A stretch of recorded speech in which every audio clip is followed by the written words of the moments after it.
नमस्कार, आप देख रहे हैं सूचना दर्पण न्यूज। तो आइए इस खास प्रोग्राम में खास मुलाकात के साथ हम आपको गांव शहर से लेकर हर क्षेत्र की समस्याओं, वहां के विकास कार्यों को लेकर अपडेट रखते हैं।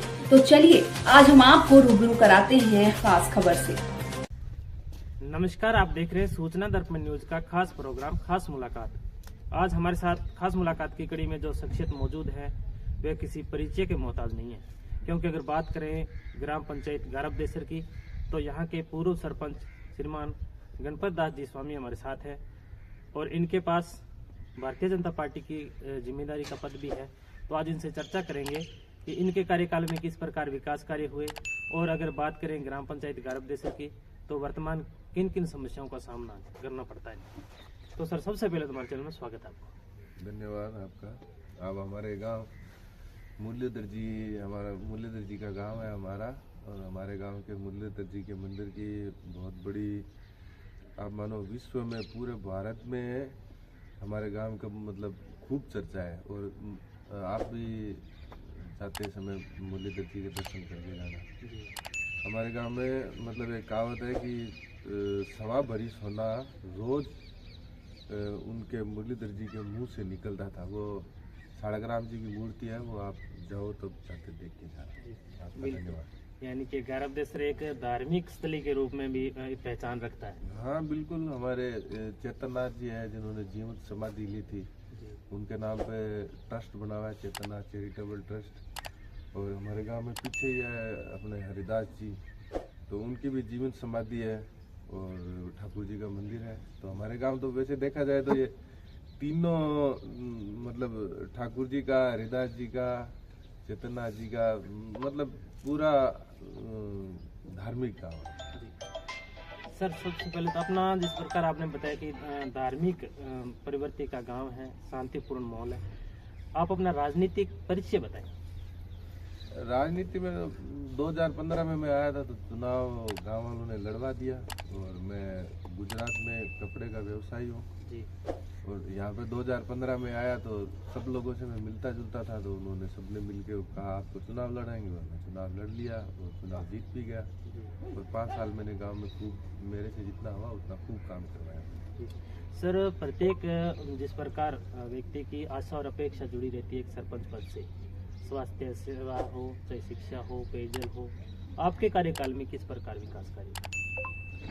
मेरे कार्यकाल में जैसे मैं सरपंच बना था तो गांव में 3 ट्यूबवेल थे, और जब मैं सरपंच पद से हटा तो राज्यवर्धन जी जो हमारे गांव के ही है, कैबिनेट मंत्री, अभी राजस्थान सरकार में है, पहले जब वो आए थे तब वो सेंटर में मिनिस्टर थे, खेल मंत्री थे।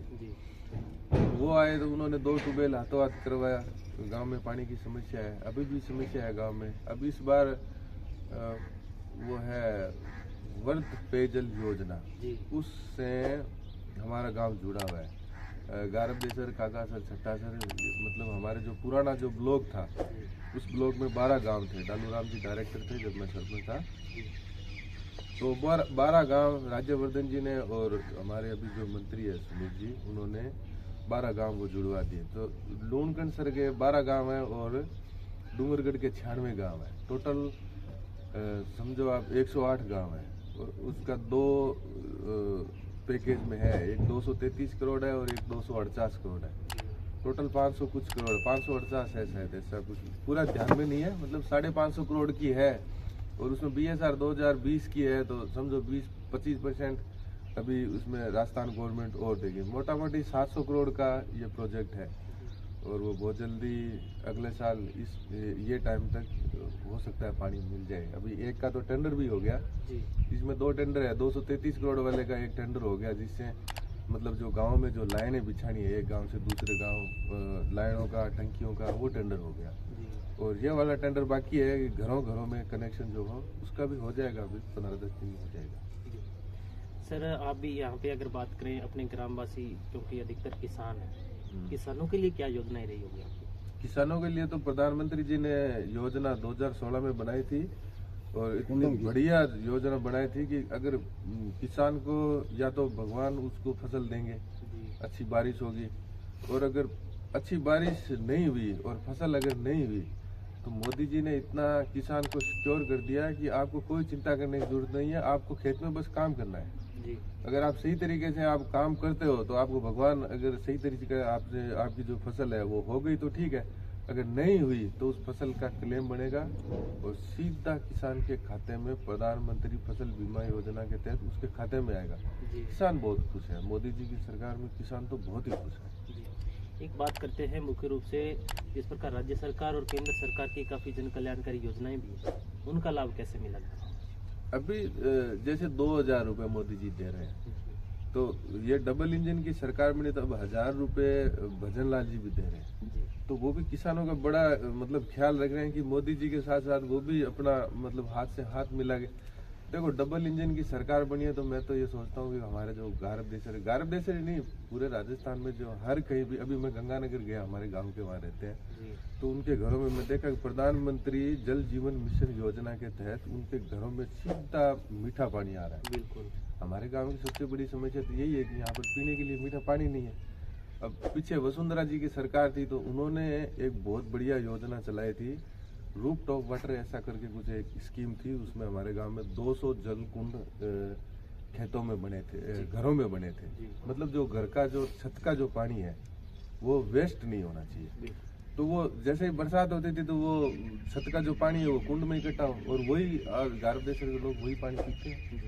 तो बड़े बड़े जो सरकारी जो कुंड बने हैं उनका पानी पीते हैं। जो पुराने हमारे पूर्वज थे तालाब, अब आज तालाबों का तो उतना पानी शुद्धिकरण रहा नहीं, फिर भी वो जिस हिसाब से हमारे जो पूर्वज करते थे उसी तरह पे वसुंधरा जी ने ये काम किया, बहुत बढ़िया काम किया था और उसका ही पानी गाँव पी रहे हैं। अभी मोदी जी ये जो स्कीम प्रधानमंत्री जल जीवन मिशन वाली है, अगर उसका सही तरीके से हो जाए गांव में पानी तो समस्या खत्म हो जाएगी और गारब देसर की भी हो जाएगी 100%। सर, जिस प्रकार आपके पास मंडल महामंत्री का पद भी है भाजपा के अंदर, तो किस प्रकार इस क्षेत्र की अगर समस्याओं की बात करें तो किस प्रकार की समस्या? भारतीय जनता पार्टी की जब मीटिंग होती है, मुझे तो छोटा सा पद है मंडल महामंत्री का, मैं जाता हूँ मीटिंग में। उस मीटिंग में एक ही चर्चा होती है कि गांव के आखिरी किनारे पे कौन आदमी बैठा है और उसको मतलब सुविधा मिल रही है या नहीं मिल रही है।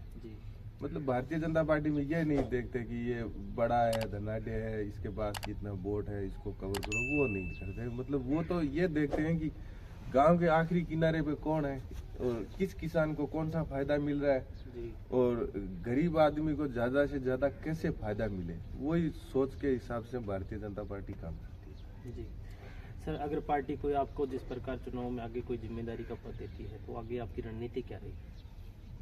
जिम्मेदारी तो हमारी तो जिम्मेदारी है, पद ठीक है, हमारा जो पद है वो बढ़िया है, पद की बात नहीं और ना पद की और जिम्मेदारी। हम ऐसे ही जो भारतीय जनता पार्टी का एक भी कार्यकर्ता है, बूथ अध्यक्ष हो या चाहे कोई भी पद हो, भारतीय जनता पार्टी का सूत्र और मूल रूप से यही है कि किस तरीके से एक गरीब की और जो गांव के आखिरी किनारे पर बैठा उसकी कैसे मदद की जाए।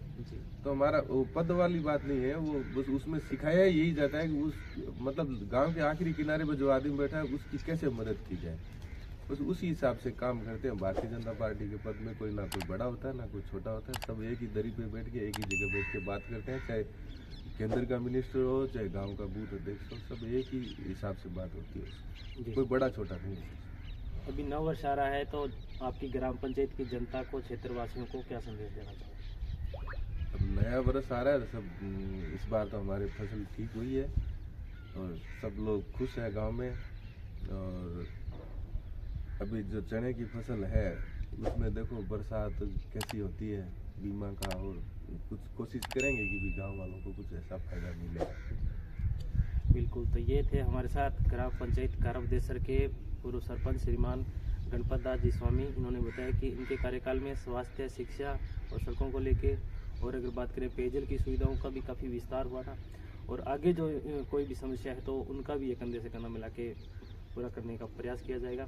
तो सर, हमारे चैनल में 10 मिनट टाइम देने के लिए बहुत बहुत धन्यवाद। धन्यवाद साहब, आपका बहुत बहुत धन्यवाद। आप हमारे गांव में घूमिए, मुरलीधर जी का मंदिर में दर्शन करिए, आपका बहुत बहुत धन्यवाद, बहुत बहुत स्वागत है। तक के लिए इतना ही। हम आपको गांव शहर से लेकर हर क्षेत्र की समस्याओं और वहां के विकास कार्यों को लेकर रखेंगे अपडेट। तो देखते रहिए सूचना दर्पण न्यूज और हमारी वीडियोस को लाइक शेयर व चैनल को सब्सक्राइब जरूर करें।